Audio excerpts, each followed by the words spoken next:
crocky, mate. There's a croc. Good day. No, I'm joking. Oh, sorry. I just wanted to take a moment for my new hat. What a time. I love it. Will I be wearing this on my girls' holiday? Yes. Did they sign up for it? No. Are they still gonna get it anyway? I'm out here in the wild just talking to you about a book. We've got a live one, mate. Sorry, that's enough of that. Hello, I'm back again talking about more books. Yeah. When I tell you I literally gobbled me, swallowed me, dripped down the side of me. I'm sorry, too far. With this book, wowzers. Ate it up. That's all I've got to say. That's all I've got to say. Not normally that weird at the start of the video, but anyway, if you are new here, I'm Alice. I talk about books, we chat, we have waffles, we go on tangents a lot, as you can probably tell. And you know, if you're looking for someone to stick on in the background, you're making yourself a meal, cooking yourself something, you know, whipping up a storm, cleaning your room, or you just want to listen to me, you know, have a little chat, have a little friend, you know, I'm your gal. Okay, so consider hitting that subscribe button and join the family. And if you're a returning viewer, thank you so much for your continued support. Is the hair crazy? Do we need a clip, bitch? I feel like it is kind of crazy. It's the day after washing. Yeah, I think maybe clip it. What do you think? Clip, bitch. I love it when it did the casket. Right. Also, hashtag no spons or promotional content for Ford. But I got this jumper, honestly, about 8 years ago, I think. It's massive, it's huge, but it's just so cozy. And I'm pretty sure someone just DIY'd it and put it on Depop, and then I bought it and I just thought I kind of like Ford. Well, I do like Ford, I drive a Ford. So, I don't know, they tie-dyed it and it's cute. I just like it, alright? So, no promotion, but we do love you, Ford. Moving swiftly on, let's talk about what we came to talk about today, okay? As you can see, I do go on a tangent. What do we think? Clip, bitch. Also, just before we start, can we talk about how sad it is? It was the longest day yesterday in England. The longest day, summer solstice. So that just means it's going to get darker from now. And that's why it's also 6:30 and it's quite dark outside. So, sorry, it's not super bright and sunny like it normally is. It is the middle of June after all. Well, actually, it's probably closer to the end of June now. So, honestly, get me out of this country. No, I'm joking. I've got some love for it. Let's talk about When He Was Wicked. Now, I know this book has its own fandom and it's super popular. Today, I'm going to tell you my thoughts on it. Now, it might contain some information. It won't contain direct spoilers, but nothing that you wouldn't see on the blurb. Well, maybe I'll be telling you one spoiler, but I feel like everyone knows that about this story by now. It happens very early on, so it's okay. Also, side note, look at my bookmark that I bought in Vietnam. How cute is it? It's handmade, bamboo.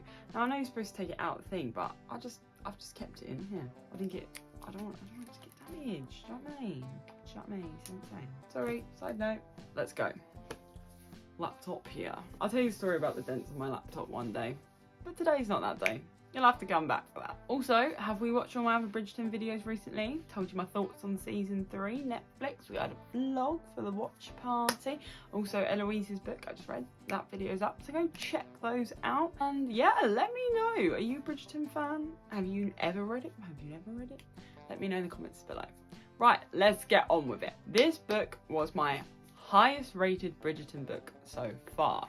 Now, I've given it, very specific, 8.9 out of 10. Now, I can't bring myself to give it 9, but after reading the entire series, if this is my favourite, I will give it what it deserves, a 9 out of 10.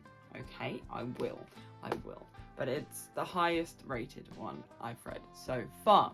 Now, I know you're screaming, shouting at me, I thought you were a POLIN girl, I thought you loved them, romantic Bridgerton. Yes, that is true. That will always be my favourite Bridgerton book, for sure. However, I will say, this was better. It was better. It was better writing. It was a completely different story. You have to judge them all on their own. But Pen and Colin will forever be my favourite. Okay? Okay, I'm not changing my principles, alright? So I gave this book a 4 stars, could be on the border of 4.5. Just great, to be honest with you. I really did enjoy it.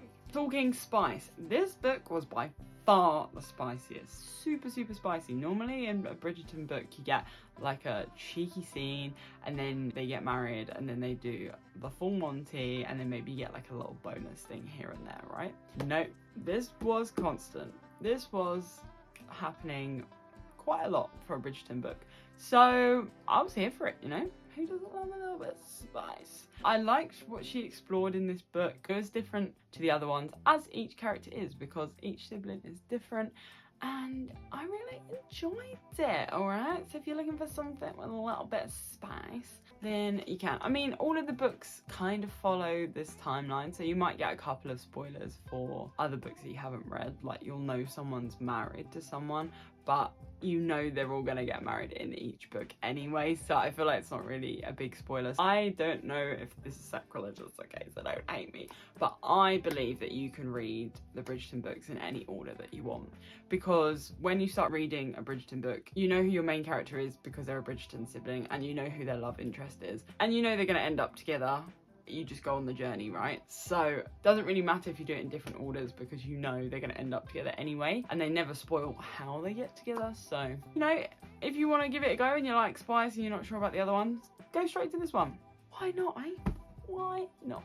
If asked would I recommend this book, I said yes. However, disclaimer, warning, this book, you should definitely read the trigger warnings before. You should always read the trigger warnings before you read any book, because every book is going to affect different people differently, always the way. So please, please, please make sure you check. This book in particular has some pretty deep themes in it, so I definitely would say make sure you read those before. But nonetheless, if asked would I recommend this book, 100%, 1000% yes. Loved it. I mean, I'd recommend all the Bridgerton books, but this one in particular, I would say yes, you definitely have to read this. Don't skip this one. You know, you definitely could skip some of the stories as well, because like I said, you know they're gonna end up with them. So if you don't really like one of the characters too much, you know, it's not the end of the world. There's no shame in not finishing a book or not reading it. Okay.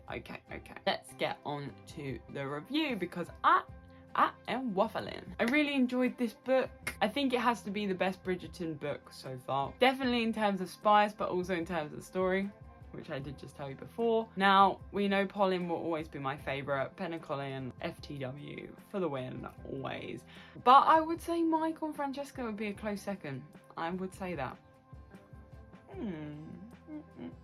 It's one of those things where it's kind of a love story against all odds in some way. Lots of things happen and it takes place over a very long period of time, which is unusual compared to the other Bridgerton books. They're normally quite...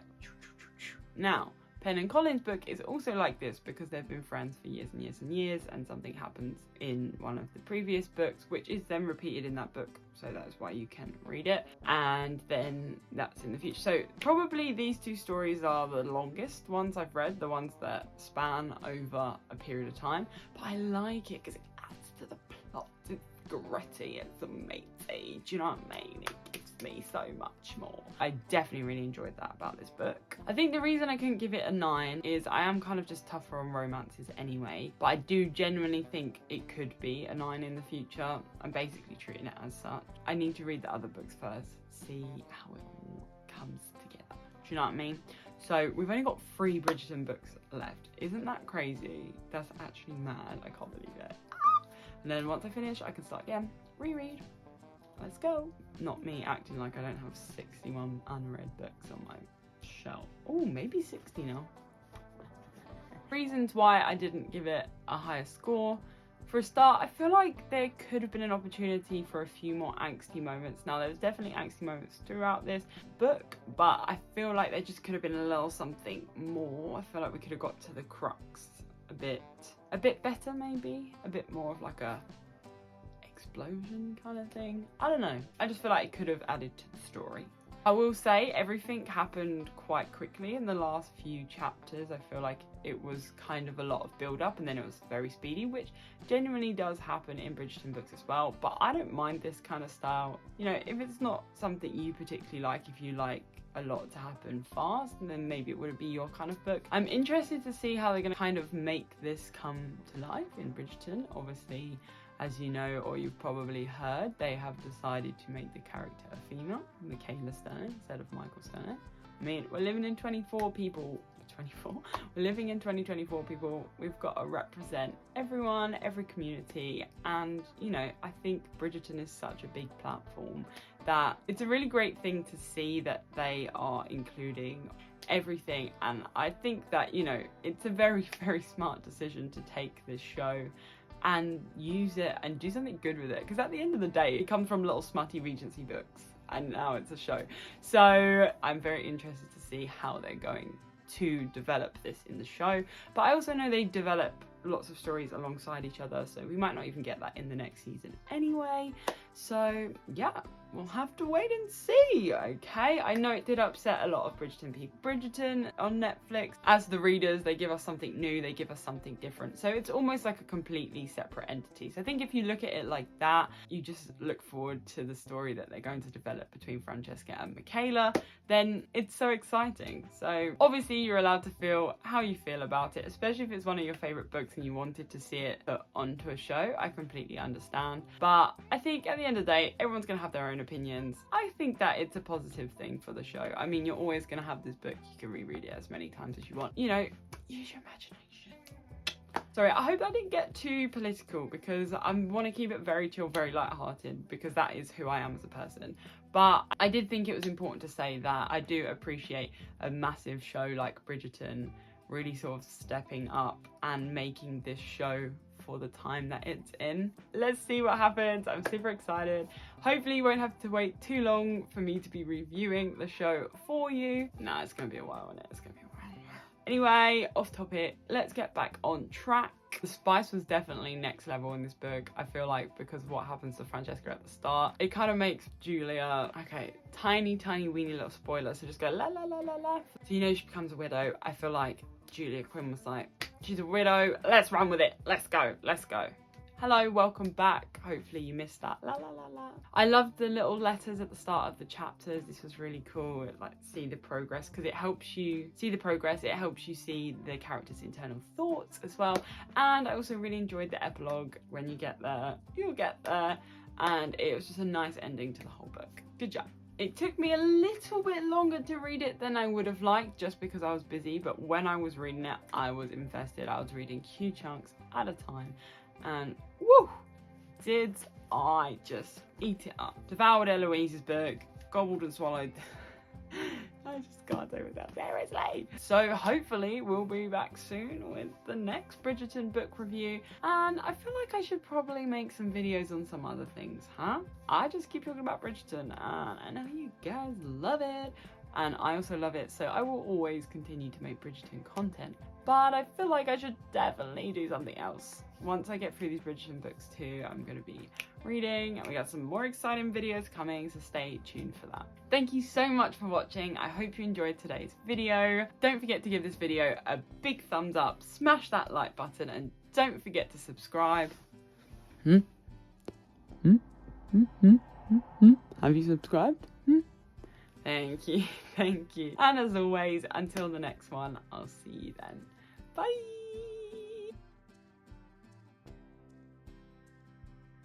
When I tell you I literally gobble me swallowly. When I tell you I literally gobble me swallow. When I tell you I literally...